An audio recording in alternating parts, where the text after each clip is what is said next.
Nous retrouvons notre ami Philippe Collignon. Dites donc, ça a l'air de briller autour de vous. C'est vrai que c'est un peu déco de Noël, là. On est en plein dedans, non? C'est quoi les tendances festives et végétales pour cette fin d'année, mon Philippe?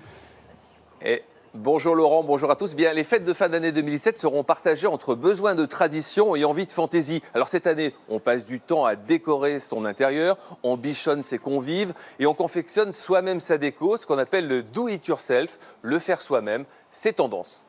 Alors vous connaissez Rungis comme votre poche, ou plutôt comme votre jardin. Vous avez repéré les grandes tendances qui se démarquent là cette année? Alors déjà, une mode qui nous vient des USA, on n'hésite pas à suspendre, regardez, son sapin au plafond, la tête à l'envers, histoire peut-être de surprendre le Père Noël. Mais plus sérieusement, ici, c'est la tendance Cooper, la tendance cuivre, regardez, qui est mise en avant ici. Alors ça apporte une vraie personnalité et un vrai chic à son intérieur. Alors c'est du cuivre un peu légèrement patiné, des nœuds, des fleurs, des guirlandes, etc. C'est vraiment une déco chic pour créer une déco à la fois authentique et contemporaine. Alors dans pas mal de magasins de déco, vous aurez par exemple des photophores en cuivre ou d'autres objets légèrement cuivrés. Je vous ai trouvé aussi des fleurs qui reprennent cette tendance. Par exemple des orchidées, des cymbidiums cuivrés, des phalaenopsis cuivrés, des dendrobiums légèrement cuivrés, des protéas d'Afrique du Sud qui selon la lumière changent de couleur et ont tendance cuivrée. Et bien sûr la reine de Noël, l'étoile de Noël, et évidemment cuivrée. Ah c'est chargé, hein, on a mis le paquet autour de vous. Dites-moi, je vois pas beaucoup de vert ni de rouge. Ah hein. oui.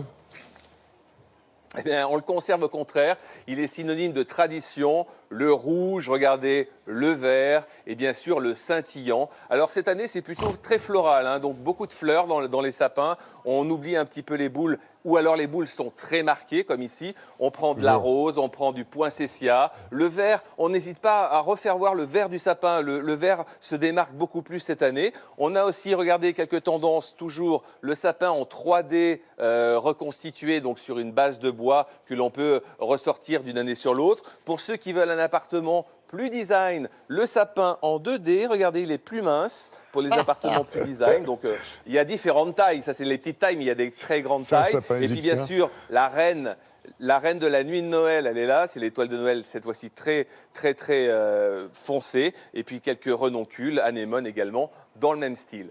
Et pour le sapin, qu'il soit plat ou moins plat, le blanc, l'or, l'argent, ça fonctionne toujours en 2017 ? Ben oui, c'est toujours, ça fonctionne toujours. Ce qu'on appelle la tendance Edge, c'est-à-dire le cocooning, le confort, le gold, l'or. Regardez, il est là. Un or un peu moins marqué, un peu plus pastel, avec aussi un mariage de fleurs blanches, comme par exemple des poinsettias, des roses. On n'hésite pas à bomber aussi des branches comme le saule tortueux ou le noisetier tortueux. Voilà, des choses un peu plus végétales. Et puis, c'est marqué aussi par de la fleur un peu gold, de la tulipe française qui va devenir jaune et vraiment or. Et puis regardez, alors là c'est vraiment très lumineux, très scintillant. Oula. Ça marche beaucoup ici à Rungis et dans les magasins chez les fleuristes et chez nos amis qui ont des jardineries. C'est évidemment l'argent, le scintillant, le blanc évidemment qui est marqué, avec le sapin maître de la décoration très floral, hein, donc des roses givrées, des amaryllis givrés, des gros glaçons lumineux. Ça, c'est la tendance vert givré. Puis vous avez un sapin tout blanc qui, lui, est vraiment très chargé avec des fleurs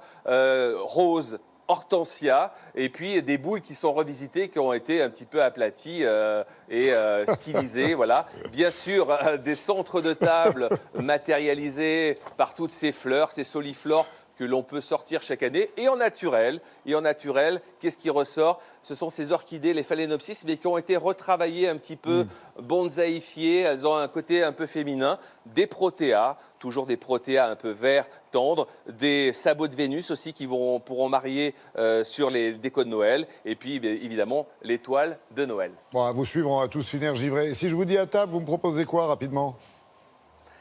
À table, regardez à table, je vous propose deux compositions réalisées par un grand fleuriste, Éric Chauvin. Il a déjà fait une couronne, mais une couronne qui est très délicate cette année, avec du poivre, des broméliacées, des fleurs d'hortensia. C'est très délicat, c'est très doux, donc on peut la mettre bien sûr sur une porte ou on peut la mettre au centre de la table avec un nœud très cuivré, puisque c'est la tendance cuivre évidemment cette année. Et puis un centre de table plus fleuri, un peu plus tendance, avec des conifères de différentes formes, des choses très très marquées au niveau de la couleur, et puis également des graminées que l'on peut encore récupérer dans son jardin, et puis bomber en argent, etc. Ici bien sûr c'est le cuivre, et voilà, donc des choses un petit peu végétales, un peu plus naturelles, voilà, pour ces fêtes de fin d'année. Et le cuivre, vous l'avez compris, est à l'honneur. Merci beaucoup Philippe. Et pour ceux qui veulent en savoir plus, on vous retrouve en Facebook Live pendant la coupure pub à 8h35. Merci et bravo à toute l'équipe qui est avec vous pour mettre en valeur toutes ces innovations pour Noël 2017.